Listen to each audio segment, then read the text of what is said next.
Assalamualaikum warahmatullahi wabarakatuh. Waalaikumsalam. Waalaikumsalam warahmatullahi wabarakatuh. Alhamdulillah wassalatu wassalamu ala Rasulillah wa ala alihi washabihi ajmain. Hari ini kita masuk materi perdana untuk mata kuliah pendahuluan fisika inti. Mata kuliah ini pada dasarnya juga mata kuliah lanjut yang ada di semester 7 atau 8, biasanya juga di 8, tergantung dari kurikulum. Nah, perlu dipahami bahwa materi ini seharusnya di antara persyaratannya adalah mahasiswa sudah pernah memprogramkan mata kuliah fisika modern. Tapi saya rasakan sudah semua kan, karena fisika modern itu mata kuliahnya ada di semester 5 tidak salah ya, 5. Jadi seharusnya bisa lanjut saja. Nah, ini pendalaman konsep-konsep mengenai fisika inti atau fisika nuklir yang lebih lanjut, artinya lanjutan dari fisika modern. Nah, untuk hari ini yang kita akan bahas adalah mengenai susunan inti. Susunan inti. Jadi seperti yang kita share di grup WA itu, di situ ada berapa? Ada 8 bab yang harus kita selesaikan. Jadi ada 8 bab yang harus kita selesaikan. Tapi untuk pertemuan pertama ini yang harus kita selesaikan dulu adalah susunan inti. Baik, Bapak mulai share share PPT-nya ya. Tunggu.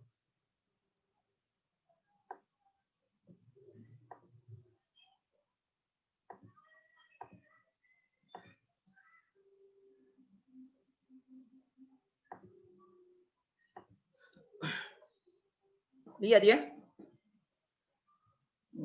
Ya, saya rasa seharusnya sudah lihat semua.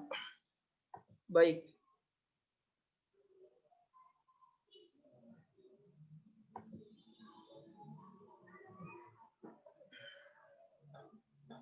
Nah, jadi pertemuan hari ini kita bahas mengenai susunan inti, ya. Apa-apa yang kita mau selesaikan hari ini, yang pertama adalah istilah umum yang terkait dengan inti atom. Yang kedua, struktur inti. Ketiga, simbol inti.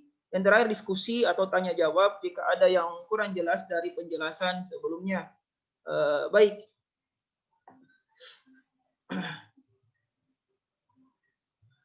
Pertama, istilah umum, ya. Istilah umum. Ini harus dipahami karena istilah-istilah umum ini akan sering ketemu nanti. Beberapa istilah umum yang akan sering kita temui. Pertama, atom terdiri atas inti. Bentuk jamaknya istilahnya adalah nuklei, tapi kalau tunggalnya adalah nukleus. Ya. Jadi atom itu seperti yang kita pahami, karena kita sudah belajar fisika modern, sudah belajar fisika sebelumnya di SMA juga, materi ini ada ya. Jadi inti atau nukleus dalam bentuk jamak nuklei. Dan elektron di sekitar inti. Jadi atom itu terdiri dari intinya dan juga elektron di sekitar inti. Sebutan nuklir atau nuklear itu menunjukkan suatu yang berhubungan dengan atau melibatkan inti atom. Jadi istilah nuklir itu pasti ada kaitannya dengan inti atom. Sementara sebutan inti biasa berarti inti atom itu sendiri atau sesuatu yang berhubungan dengan inti atom. Contoh, kalau ada istilah reaksi nuklir yang kita dengar, reaksi nuklir atau reaksi inti, artinya reaksi yang melibatkan inti atom. Kemudian energi nuklir, artinya energi yang dihasilkan pada reaksi nuklir. Bom nuklir, artinya bom yang memanfaatkan reaksi inti. Fisika nuklir atau fisika inti atau artinya fisika mengenai inti atom. Jadi kalau ada istilah nuklir atau inti dalam fisika biasanya adalah berbicara tentang inti atom. Kemudian ada istilah nuklida, nukleid ya. Nuklida atau nukleid yaitu sebutan untuk inti atom suatu unsur atau elemen ya. Sebutan untuk inti atom unsur atau elemen atau merupakan spesies inti dengan nomor massa A. Dan nomor massa simbolnya A ya. Kemudian nomor atom Z, ya ingat nomor atom simbolnya Z, dan nomor neutronnya atau jumlah neutronnya N. Contoh, nuklida hidrogen, ya artinya kita berbicara inti atom hidrogen.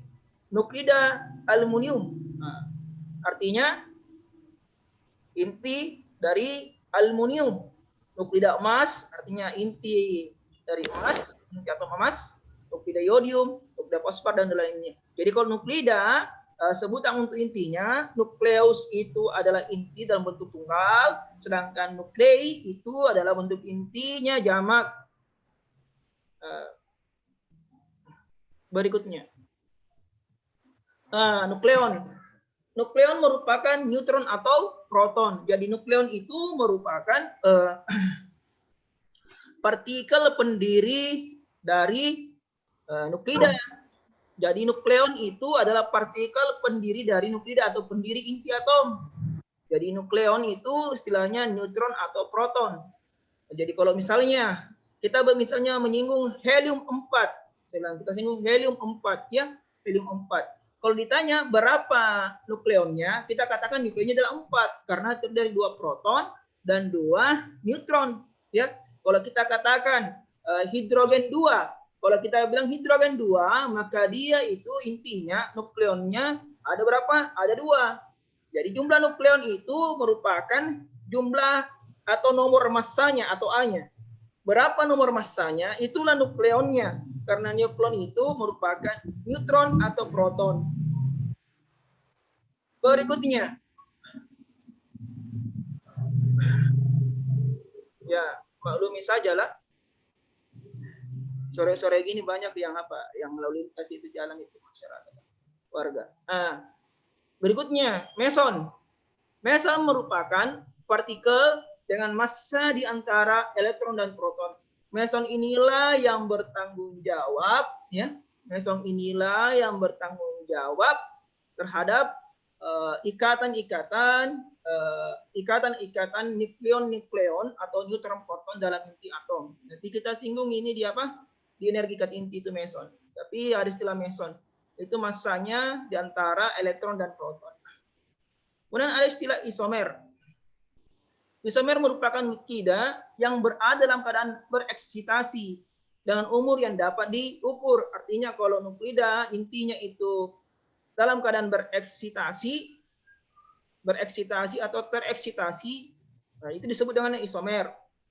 Perlu dipahami inti atom itu juga ada istilahnya intinya meluruh, ya, meluruh berubah. Ada juga tereksitasi, artinya kalau model kulit seperti apa ya? Seperti model kulit tingkatan-tingkatan energi itu, ya. Kalau dia pindah kulit, ya, selain seperti elektron ya, seperti elektron. Kalau intinya atau inti atom itu memiliki nukleon seperti proton, neutron, juga punya susunan seperti elektron-elektron. Kalau dia pindah tempat atau keadaan tereksitasi misalnya, itu disebut dengan isomer. Dalam pembahasan selanjutnya akan diperkenalkan istilah seperti isotop, isoton, isobar, positron, dan foton. Isotop itu ringkasnya adalah inti atom dengan jumlah proton yang sama, inti atom dengan jumlah neutron yang sama, isobar itu inti atom dengan jumlah atom relatifnya atau nomor massanya sama. Positron itu adalah elektron bermuatan positif atau positron, sedangkan foton itu adalah partikel yang bertanggung jawab pada apa? Pada peristiwa gelombang elektromagnetik, pemancaran gelombang elektromagnetik, atau dalam inti disebut dengan pemancaran sinar gamma. Saya next lah. Berikutnya. Kalau ada bertanya bisa raise hand ya. Struktur inti atom. Cermati baik-baik karena di sini ada konsep. Karena mungkin kita sudah belajar fisika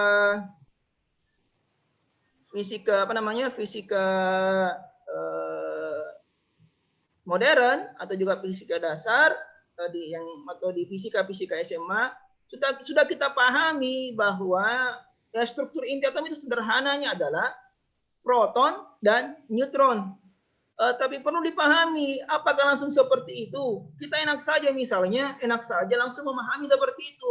tapi loncatan-loncatan berpikirnya, loncatan-loncatan penemuan itu perlu waktu yang panjang hingga menemukan bahwa inti atom itu terdiri dari proton dan neutron. Jadi perlu waktu yang panjang. Coba kita next ya.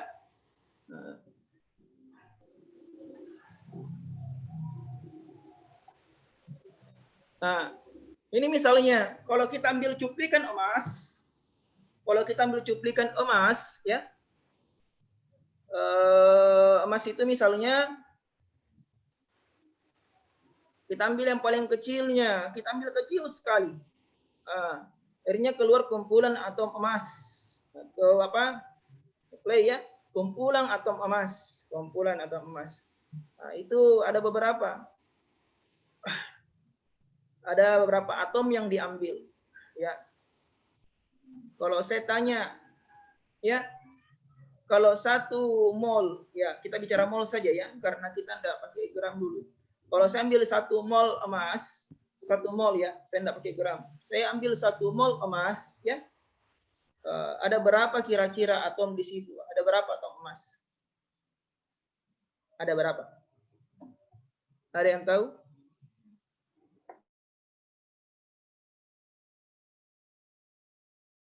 Saya ulang. Sekiranya misalnya, ya, ada 1 mol emas, ya, 1 mol itu masih 1 mol ya. 1 mol itu 1 gram per airnya ya. 1 gram per airnya ya. Massa gramnya per atom relatifnya ya. 1 mol ya. Nah, saya ingatkan kembali, kalau saya bilang 1 mol berarti massa gramnya, 1 gramnya dibagi dengan apa? Dibagi dengan atom relatifnya. Oh iya, mata kuliah ini semuanya harus punya tabel sifat-sifat inti ya. Tabel sifat-sifat inti itu bisa diperoleh, cari di lampiran buku-buku fisika inti. Sudah punya referensi semua? Sudah ada yang punya referensi? Cari bukunya Bapak lah ya, atau bukunya Kenneth Grant ya, cari saja. Ya, cari buku, di belakangnya itu ada tabel sifat-sifat inti.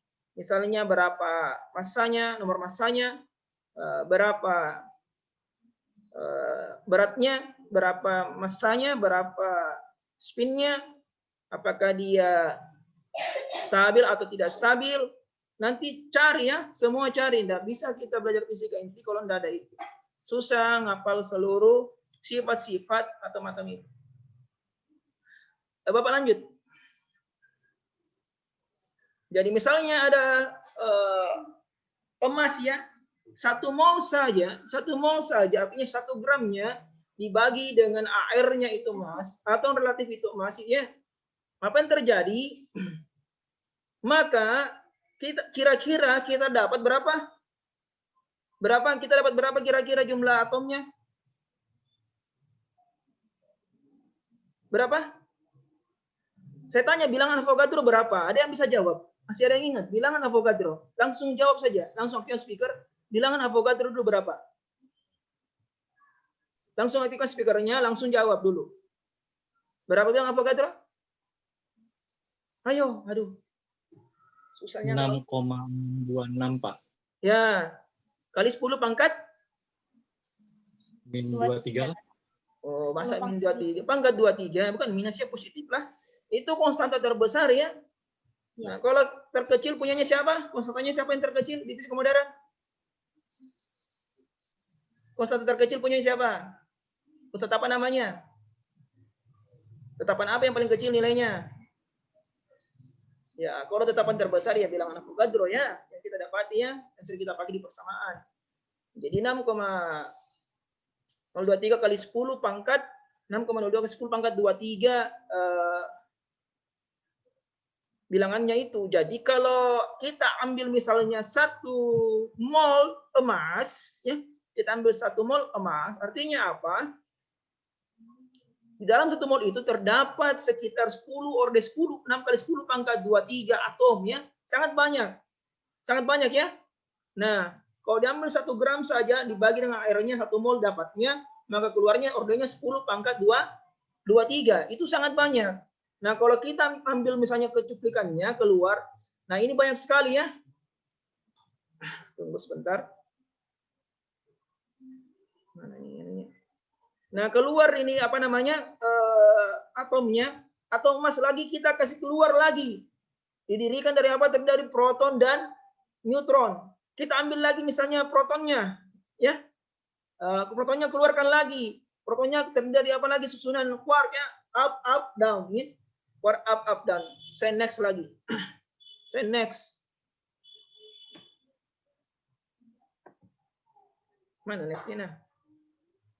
Next. Nah, ini ya. Kalau kita ambil perbandingan misalnya, perbandingan beberapa ukuran benda. Misalnya untuk sel, ya, ukurannya 10 pangkat min 5, ya. Kemudian molekul, ya, molekul ordernya 10 pangkat min 9 sampai 10 pangkat min 10. Atom 10 pangkat min 10 sampai 10 pangkat min 11. Itu ya ukurannya. Inti 10 pangkat min 14 sampai 10 pangkat min 15. Nukleonnya sendiri apakah proton atau neutron itu sekitar 10 pangkat min 15. Makanya tidak bisa kita lihat. Kenapa tidak bisa kita lihat? Walaupun pakai mikroskop apapun. Karena apa? Karena panjang gelombang yang kita gunakan untuk melihat, alat ukur kita menggunakan panjang gelombang yang sangat besar dibandingkan dengan ukuran-ukuran atom, inti atom, nukleon. Makanya tidak akan pernah kita lihat itu. Ya, tidak akan pernah. Karena panjang gelombang yang kita gunakan untuk melihat itu sudah sampai ke sana. Sangat halus, ya, sangat kecil. Bapak next ya. Ini perkembangannya, tahap perkembangannya. Cermati baik-baik. Ini perkembangan, jadi kita berbicara inti saja ya, kita tidak singgung elektronnya, kita berbicara inti saja semua ini.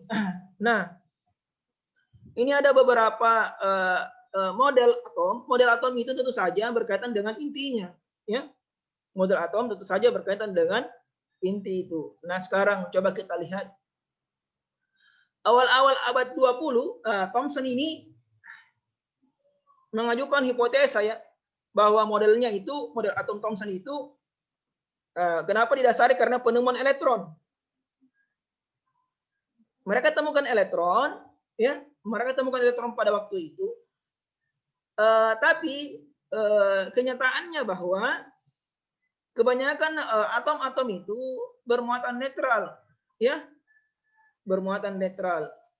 Disinilah model atom Thomson ini mengajukan model apa? Model roti apa? Kismis ya, seperti semangka yang dibelah, ya. Kemudian ternyata model itu tidak benar. Itu awal abad 20-an, 1900-an. Kemudian tahun 1911, ini berapa tahun yang lalu ini ya? Lumayan ini. 9 tahun yang lalu. Rutherford kemudian mengajukan lagi model inti atom dari peristiwa apa? Peristiwa hamburan, ya, peristiwa hamburan Rutherford ya. Mereka ajukan model atom Rutherford. Jadi yang lakukan eksperimen mahasiswanya, ya, dibimbing langsung oleh Rutherford. Mahasiswanya Gershon and Marsden ya. Dia langsung apa dibimbing oleh Rutherford. Nah, ternyata inti atom bermuatan positif ya. Mereka menemukan inti atom. Nah, jadi mereka kesimpulan bahwa intinya bermuatan positif, sedangkan dikelilingi oleh elektron-elektron bermuatan negatif, sebagaimana yang kita kenal saat ini, model Rutherford. Coba 8 tahun kemudian, ini jauh jaraknya. Jadi kita langsung saja belajar inti itu proton dan neutron itu mudah saja, tapi kalau dilihat sejarahnya panjang sekali kan. Nah, Rutherford menemukan apa lagi? Menemukan proton, sehingga inti mengandung proton. Nah, ini benar ya. Jadi semua yang hipotesa atau temuan yang berdasarkan temuan ditemukan oleh Rutherford itu benar. Sampai 1932, coba perhatikan baik-baik. Sampai 1932, fisikawan ya masih beranggap model inti terdiri atas proton dan elektron. Pahami baik-baik di sini. Ini salah ya. sampai, cermati baik-baik, sampai 1932 ya, para fisikawan berpikir bahwa karena ditemukan proton, ya saya ulang, ditemukan proton, ditemukan juga elektron. Di dalam inti itu bermuatan apa? Bermuatan positif, tapi belum ada neutron waktu itu. Jadi orang berpikir bahwa dalam inti itu intinya bermuatan positif, artinya apa? Ada proton yang lebih banyak, tapi juga ada elektron di situ. Jadi elektron ada di inti atom, ada juga di luar, di orbit. Sehingga intinya bermuatan positif karena di inti itu proton, ya, proton lebih banyak dibanding elektron. Paham maksudnya Bapak? Paham maksudnya? Paham? Rutherford mengajukan model inti bahwa di inti itu bermuatan positif. Bermuatan positif yang dimaksud itu terdiri dari apa? Proton dan elektron. Ya, nanti kita sebentar lihat hipotesanya, model inti proton elektron. Ya, jadi tidak langsung dikatakan inti itu, tidak langsung dikatakan inti itu adalah proton dan neutron. Coba lihat jaraknya. Ini 32 tahun itu prosesnya. Tapi kita enak saja mengatakan bahwa inti itu proton dan neutron. Padahal sejarahnya panjang. Atau pernah enggak? Saya tanya, kalau saya tanya, pernah tidak baca di buku model atom Rutherford bahwa intinya itu bermuatan positif terdiri dari proton dan elektron? Tidak pernah, atau maaf, proton dan neutron. Tidak pernah kan? Yang ada saja dikatakan intinya bermuatan positif. Tapi di luar itu mereka berasumsi bahwa inti itu adalah proton dan elektron sampai 1932. Nah, coba lihat. Rutherford pada 1920 mengatakan kemungkinan adanya objek netral hasil pasangan proton dan elektron. Dan itu tidak benar. Nanti pada tahun 1932, Chadwick itu menemukan neutron, ya. Jadi menemukan neutron. Ya. Kemudian 1932 lagi Heisenberg juga mengajukan hipotesa, mengajukan apa? Teori bahwa inti itu terdiri dari proton dan neutron. Jelas ya? Jelas? Jelas tidak? Jelas? Nggak jelas, Pak. Jelas. Nah, saya lanjut ya? Nggak, Pak. Saya lanjut. Oke, saya lanjut. Berikutnya. Nah, struktur inti atom. Kita singgung dulu kembali hamburan Rutherford tentang struktur inti, karena seperti yang katakan tadi, jangan langsung berpikir bahwa Rutherford karena mengajukan model model atom, di tengah ada muatan positif, di luar ada elektron bermuatan negatif, tiba-tiba bersimpulan bahwa Rutherford sudah temukan model inti proton neutron. Belum, itu jauh sekali. Bukan Rutherford yang kemukakan. Ini yang sering saya kalau pas komprehensif misalnya atau seminar fisika menguji yang seperti ini mahasiswa salah paham. Padahal Rutherford tidak pernah mengajukan, sekali lagi Rutherford tidak pernah mengajukan model inti atom itu proton dan neutron, itu belakang sekali. Nah, sekarang untuk mempelajari struktur atom, Rutherford membuat eksperimen menembakkan partikel alfa ke lembar tipis emas, ya, ke lembar tipis emas. Saat itu masih dipercaya model atom Thomson. Menurut model ini diperkirakan partikel alfa akan dibelokkan hanya sedikit saja. Namun ternyata ada juga partikel alfa yang dihamburkan balik ke belakang atau sudut hamburannya besar. Ya. Mengapa seperti itu? Karena mereka tidak memahami bahwa pada dasarnya atom itu netral saja kan, kalau model Thomson, jadi tidak ada tolakan kolom yang berlawanan, ya, tidak ada tolakan yang sangat besar. Nah, eksperimen ini menunjukkan bahwa model atom Thomson salah dan membawa Rutherford pada model atom yang lebih baik. Atom memiliki inti di pusat yang merupakan konsentrasi seluruh massa atom.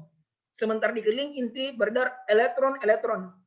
Partikel alfa yang lewat dari inti emas akan dibelokkan dengan kuat, sementara yang lewat jauh dari inti emas dibelokkan sedikit. Ya. Saya next saja. Ini seharusnya sudah tahu. Nah ini. Ini model atom Thomson, gambar sederhananya, dua dimensi. Sedangkan yang di bawah adalah model atom Rutherford.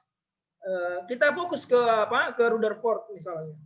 Jadi kalau model Rutherford itu Di kelilingnya itu, di keliling inti itu, sekeliling inti ada elektron. Sedangkan intinya itu adalah massa atom yang terkonsentrasi bermuatan positif set E, ya. Bermuatan positif set E. Jadi berapa? Mau disebandingkan jumlah muatannya itu harus setara total muatan intinya, saya ulang, total muatan intinya itu harus sama dengan total muatan elektron di luar. Totalnya ya, saya tidak katakan jumlah muatannya, jumlah nukleonnya. Tapi saya katakan total muatan di inti itu harus sama dengan total muatan di elektron di luar inti. Sehingga apa yang terjadi? Kalau seperti itu, di inti itu yang jelas bermuatan positif. Nggak tahu apa itu yang jelas bermuatan positif. Ya, bermuatan positif. Next ya. Nah, ini sudah pernah dapatkan? Oh, ada batasnya ternyata ya. Sebentar dulu. Yang lain? Nah, sekarang proyektil alfa ini ya. Nah, kalau kita lihat hamburan Rutherford kan, secara teoretik itu diteruskan kebanyakannya karena muatannya netral saja. Sedangkan kalau untuk Rutherford, ya tergantung kalau ketemu intinya akan dibalik ya. Akan dibalik, akan berbalik arah. Saya next saja. Jelas? Jelas? Nah, saya lanjut ya. Model inti sampai 1932. Ini perhatikan baik-baik. Atau ada pertanyaan dulu sementara? Ada pertanyaan?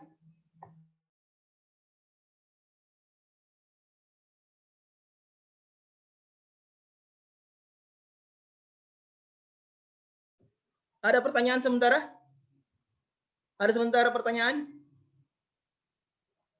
Ada pertanyaan dulu? Bapak sebelum lanjut? Dari Ulun Kadida, Pak. Siapa namanya? Farida, ya silakan Farida. Dari Ulun Kadida. Khadijah, iya silakan. Dari Ulun Kadida maksudnya, Pak. Mohon maaf, Pak. Iya, iya, yang lain? Saya stop share dulu ya. Saya stop share dulu. Stop share dulu. Sebelum kita lanjut. Sementara ada yang mau ditanyakan?